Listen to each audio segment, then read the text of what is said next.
Olá, meus queridos, a paz do Senhor, tudo bem? Que o Senhor Deus possa encontrá-los felizes, num domingo tão maravilhoso, um domingo de sol, um lindo dia dado por Ele, tá bom? Que Deus os abençoe e eu gostaria muito de abençoar a vida de vocês nesse dia, queria orar junto com vocês, tá bom? E agradecer a oportunidade de poder estar servindo aos meus queridos irmãos. Amém? Senhor, obrigado, Pai. Obrigado por este dia. Obrigado pelas tuas misericórdias que se renovaram, Senhor. Obrigado, Senhor. Como nós temos a te agradecer, Senhor. Obrigado porque quando nós acordamos, temos a certeza que as tuas misericórdias se renovaram, Pai. Como é bom poder ter a esperança em ti, Senhor. Nós temos a te agradecer e bendizer ao teu nome porque tu és maravilhoso, Senhor.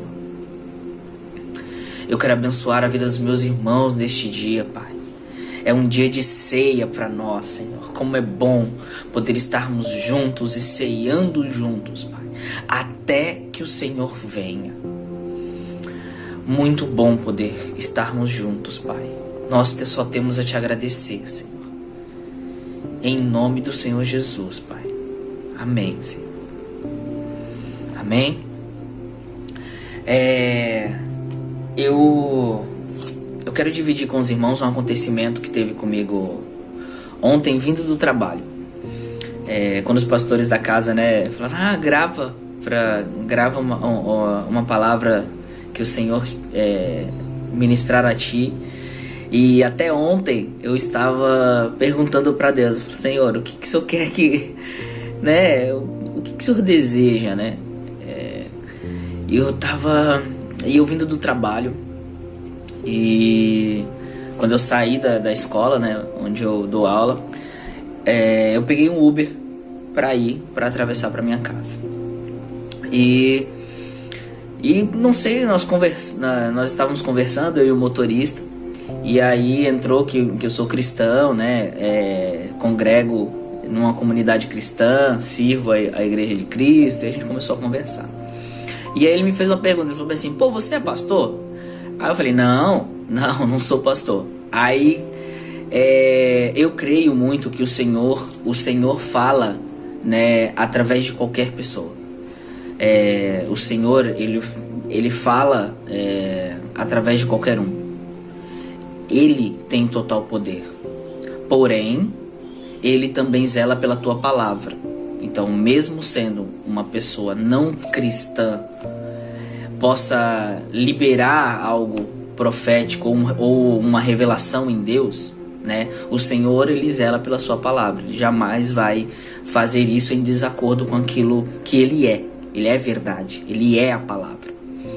E aí, ele me perguntou assim, ele me perguntou, você é pastor? Eu falei, não sou pastor. Ele falou assim, não, você é. Aí eu não entendi, eu falei, mas por que você diz isso? Ele falou, porque primeiro você é pastor da sua casa.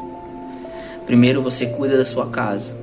Então, mesmo hoje você é... Ele falando isso, tá, pessoal? Você é cristão, mas você é pastor da sua casa. Porque você é cristão. E eu, lógico, tem vários outros tipos de relutância, de definições, mas eu entendi o que ele quis dizer. Eu entendi o que Deus estava querendo me dizer através da vida desse homem no Uber. E eu fiquei pensando nisso. E aí, quando eu cheguei em casa, eu fiquei pensando sobre isso. O nosso maior calcanhar de Aquiles é a nossa vida cristã no lar. São os lugares onde nós mais temos dificuldades em sermos cristãos. E isso eu falo com todo zelo e todo respeito. É muito difícil ser cristão no seu lar, porque é o lugar onde você está acomodado, é o lugar onde você literalmente pode ser você mesmo, é o lugar onde você se desvai das suas armaduras e das suas vestimentas que você usa do lado de fora. É o lugar onde você está cômodo. E às vezes é difícil ser cristão dentro de casa. Então, ele é o nosso maior calcanhar de Aquiles. E aí, eu fui para a palavra. A palavra, a Bíblia é a palavra de Deus. Ela é a verdade. E lá em 1 Timóteo, capítulo 3, né, ele fala, vamos ler juntos, amém? 1 Timóteo, capítulo 3, tá bom? Fiel é esta palavra. Se alguém aspira ao episcopado, lembrem-se, se alguém aspira, se alguém deseja serviço na casa de Cristo ou servir com integridade a Cristo, bem? Se alguém aspira ao episcopado, boa obra deseja. É preciso, porém, que o episcopo seja irrepreensível, esposo de uma única mulher, sóbrio, cheio de bom senso, simples no vestir, hospitaleiro, competente no ensino, nem dado ao vinho, nem briguento, mas indulgente, pacífico e desinteresseiro. Que ele saiba governar bem a sua própria casa, mantendo seus filhos na submissão com toda a dignidade. Pois se alguém não sabe governar bem a própria casa, como cuidará da igreja de Deus? Que ele não seja um recém-convertido, a fim de que não se ensoberbeça e incorra na condenação que cabe ao diabo. Além disso, é preciso que os de fora lhe deem um bom testemunho para não cair no descrédito e nos laços do diabo. Os diáconos, igualmente, devem ser respeitáveis, de uma só palavra, não inclinados ao vinho, sem cobiçar lucros vergonhosos, conservando o mistério da fé com uma consciência limpa. Também estes sejam primeiramente experimentados, em seguida, se forem irrepreensíveis, sejam admitidos na função de diáconos. Também as mulheres devem ser respeitáveis, não maldizentes, sóbrias, fiéis em todas as coisas. Que os diáconos sejam esposos de uma única mulher, governando bem os seus filhos e a sua própria casa. Pois aqueles que exercem bem o diaconato conquistam para si um posto de honra, bem como muita intrepidez fundada na fé em Cristo Jesus. Agora vocês entenderam que eu entendi a revelação de Deus ontem naquele Uber, conversando com um homem que não aplicava uma vida cristã diária. Eu entendi o que Deus queria me dizer. E eu quero dividir isso com os irmãos. Porque eu tenho muitas dificuldades com o meu calcanhar de Aquiles na minha vida cristã em casa. Na minha vida cristã em casa eu chego estressado. Na minha vida cristã em casa eu tenho dificuldade em dar uma atenção melhor aos meus filhos por conta do tempo. Na minha vida cristã em casa eu tenho dificuldade no meu devocional diário. E não adianta eu ter uma vida cristã fora se eu não tiver uma vida cristã dentro da minha casa. Por quê? Porque senão eu caio no meu calcanhar de Aquiles.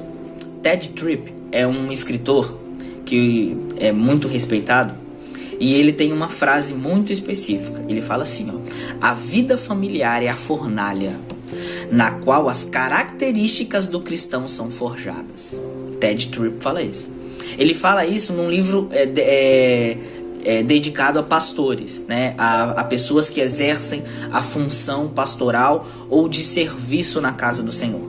Ele fala que a vida familiar é a fornalha, e na qual as características do pastor, do diácono, do episcopo, do cristão em si são forjadas. Só que se nós analisarmos essa passagem de Timóteo, nós temos poucas pessoas enxergam. Todas essas características são dadas antes da colocação em serviço. Quando vou dar um exemplo claro, pois aqueles que exercem bem o diaconato conquistam para si. Perfeito. Mas também fala assim, que tudo isso precisa ser feito para serem admitidos na função. Então isso quer dizer que nós, como cristãos, e não apenas na função eclesiástica, tá? Então isso quer dizer para nós, eu estou como diácono da casa, mas antes de ser diácono, eu sou um cristão no meu lar. Então antes de você se colocar ou o Senhor colocá-lo numa posição de serviço na casa do Senhor, você é um cristão. E para que isso aconteça, você precisa ter características dentro da sua própria casa de cristão. Eu tive características errei muito, tenho muitas dificuldades até hoje, mas o Senhor lembra da nossa oração? Nós agradecemos pelas suas misericórdias, porque se renovaram. Quantos erros eu cometi, eu cometo, né? Como cristão dentro da minha casa. Uma vida cristã, ela precisa ser fixada em 2 pilares, né? Que se tornam um, que é uma vida devocional e uma vida familiar. Sem a vida devocional, a sua vida familiar é dificultada. E sem uma vida familiar, a sua vida devocional não é experimentada. Então você não está dentro de uma fornalha. Você está numa churrasqueira. E é diferente. Churrasqueira só torra. Uma fornalha, ela prepara. Uma fornalha, ela é feita para tirar as impurezas e formar uma pedra preciosa bruta, que era bruta e hoje é preciosa. Então, o Senhor, ele tem esse desejo em nós, de nós termos uma vida devocional e uma vida familiar unidas, para que isso nos forge a sermos um cristão que, com o passar do tempo, com os experimentos do Senhor na nossa vida, nós possamos servir com mais clareza ao Senhor na sua comunidade. Eu entendi o que aquele homem falou para mim no Uber. Eu entendi o que o Senhor falou para mim naquele Uber, através da boca daquele homem. Que eu preciso ser experimentado na minha vida devocional e familiar. Eu necessito. E eu creio que muitos de nós precisamos. Então é isso que eu quero dividir com os irmãos nesta manhã de domingo. Amém? Que nós possamos entender isso. Porque isso é muito perigoso. Na Bíblia tem exemplos. Quem lembra de Eli, lá em 1 Samuel 2? 1 Samuel capítulo 2. Quem lembra de Eli? Né? Ele não disciplinava os seus filhos. Eli não era um homem respeitado na sua casa, mas Eli era um profeta do Senhor. Tirou todas as qualidades e a sua função? Não, mas ele perdeu a própria casa. E o Senhor não deseja isso de nós, porque como aquele homem falou para mim no Uber, e é verdade, é palavra, veio do Senhor. Eu sou pastor na minha casa, né? Não que eu não tenha pastores e a minha casa não tenha pastores. Amém? Para eu ser pastor na minha casa, eu preciso ser pastoreado. Eu preciso ser cuidado. Eu preciso ter... durante essa semana eu conversei muito com o pastor Ricardo sobre isso. Que eu ainda tenho muitas dificuldades em sentar para conversar com eles. Quando eu sento para conversar já é algo muito extremo. Isso não pode acontecer. Por quê? Porque para que eu seja pastor na minha casa, eu preciso ser cuidado, ser tratado, ter homens respeitáveis e com exemplos de vida de palavra e vida devocional em casa, para me auxiliar a também ser forjado e experimentado em tudo isso. Então, irmãos, as mulheres também em 1 Timóteo fala sobre as mulheres na vida devocional no lar. Eu tô tentando trazer uma definição um pouco mais aos homens da casa, né? Mas as mulheres têm uma função muito importante, porque também diz aqui, ó, também as mulheres devem ser respeitáveis, não maldizentes, sóbrias, fiéis em todas as coisas. Antes de eu falar sobre isso hoje, eu chamei a minha esposa. Falei, amor, olha só, isso foi revelado a mim, o Senhor, o que você acha? E minha esposa, ela veio e conversou comigo, sem maldizente. Amor, lembre-se disso. E começou a trazer clareza ao meu coração, ao meu espírito e ao meu entendimento. Então, eu admiro a minha esposa por isso. E amo a minha esposa por isso. Minha esposa, ela é submissa e ajudadora ao mesmo tempo. Ela não era apenas submissa. E ela também não é só ajudadora. Ela caminha sobre 2 passos. Perna direita, perna esquerda. Perna direita, perna esquerda. E isso faz com que eu, como homem da casa, como o pastor da casa, como importante na casa, né? Para trazer disciplina, para trazer entendimento de palavra. Não que as mulheres não sejam, porque se não fosse o Senhor e a minha esposa, eu não estaria tão firme no Senhor quanto estou hoje. Eu sei que toda clareza vem do Pai. Mas uma mulher alinhada, uma mulher com o coração voltado ao Senhor, o homem, né? O homem, ele se sente, ele precisa ser mais incomodado a ir além, né? O pastor Ricardo falou bastante uma coisa para mim no começo, que nós começamos a caminhar juntos. Eu ouvia muito isso dele. Falou bem assim: um homem que é desejoso no Senhor, um homem que deseja ao Senhor, que é entregue ao Senhor, é irresistível na sua casa. A sua esposa deseja um homem assim. A sua esposa, ela quando olha um homem que é desejoso no Senhor, que é um homem íntegro em Deus, nós somos irresistíveis a ela. E isso é verdade. É uma verdade que eu ouvi durante muito tempo o pastor Ricardo falando. E hoje eu começo a entender. Eu falo, nossa, isso é verdade. Na época eu ainda tinha dificuldade de entendimento. Hoje eu entendo com mais facilidade. Então, essa é a palavra que eu quero deixar com os irmãos. Algo que o Senhor revelou a mim ontem dentro de um Uber. E eu gostaria que os irmãos pudessem analisar isso com mais calma. Que os irmãos pudessem ter um pouco mais de clareza, né, em relação a isso. Porque uma vida no lar, né, uma vida de autoridade no lar, porque é diferente você ser uma autoridade no seu lar e você ser autoritário. Né? Durante muito tempo eu fui autoritário. Eu sou homem, né, de toda a definição da palavra homem, e eu sou homem e tenho que fazer o que o homem manda. Isso é autoritarismo. Você não é autoridade no seu lar assim. Para você poder ter uma medida de autoridade, uma autoridade vinda do Pai, que traz autorização em Deus, você precisa ter uma vida devocional e familiar pareadas. E isso gera uma medida de autoridade. Conforme você evolui na vida devocional e na sua vida familiar com a sua família, com a sua casa, a sua medida de autoridade vai sendo estabelecida por Deus. Hoje eu tenho uma medida de autoridade. Eu sou autoridade na minha casa? Sim, eu sou autoridade na minha casa. Mas essa medida de autoridade ainda não é a medida de autoridade que o Senhor deseja de mim. Então o que eu devo fazer? Eu devo caminhar sobre dois pilares: uma vida devocional em casa, entregue ao Senhor, e uma vida familiar que reflita a minha vida devocional, para que isso gere medidas em autoridade e eu seja cada vez mais autorizado a Deus a caminhar em serviço na comunidade cristã em Deus. Então,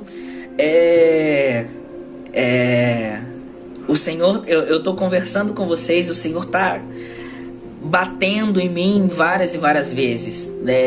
Eu tenho aprendido a amar a repreensão, porque na repreensão há amor. Eu estou entendendo cada vez mais que numa medida de autoridade precisa haver repreensão, e na repreensão há amor. E eu consigo entender e enxergar o amor de Deus para com a minha vida, para com a minha casa, né? E para com a casa dos meus irmãos. Porque uma repreensão, ela gera ainda mais amor, ela gera ainda mais desejo em poder conhecer ao Pai. Então é isso que eu quero dividir com os irmãos esta manhã, tá bom? Que Deus possa abençoá-los, que o Espírito Santo possa trabalhar no coração e no entendimento de vocês, no espírito de vocês, sobre isso que o Senhor revelou a nós, amém? Que eu peço que os irmãos estudem 1 Timóteo capítulo 3, tá? O capítulo inteiro, estude, medite sobre isso. Se tiver qualquer dúvida, se houve alguma dificuldade, os pastores da casa, nós como serviço da casa, estamos à disposição de vocês para tirar as dúvidas, para poder, né, ajudá-los a melhorar a sua vida devocional e automaticamente a sua vida familiar, amém? Que Deus possa abençoá-los neste domingo maravilhoso de ceia, para nós estarmos juntos, amém? Vamos orar? Pai, obrigado, Senhor. Obrigado porque na repreensão há amor. O amor do Pai. A repreensão. Obrigado, Senhor. Que o Senhor possa continuar nos repreendendo, nos alinhando, nos trazendo de volta a um alinhamento que está no seu coração, Pai. Obrigado, Senhor. Em nome do Senhor Jesus, Pai. Eu quero abençoar os meus irmãos, abençoar este domingo, abençoar este dia de ceia, Senhor. Como é bom poder ter um dia de ceia, Pai, e juntos glorificarmos ao Teu nome, Senhor. Obrigado, Senhor. Que essa semana seja maravilhosa, que essa semana nós possamos experimentar uma vida devocional e uma vida familiar de acordo com o Teu coração, Pai. Obrigado, Senhor. Em nome do Senhor Jesus, Pai. Amém. Amém. Um enorme beijo no coração de vocês e até breve. Deus os abençoe. Eu os amo. Tchau, tchau.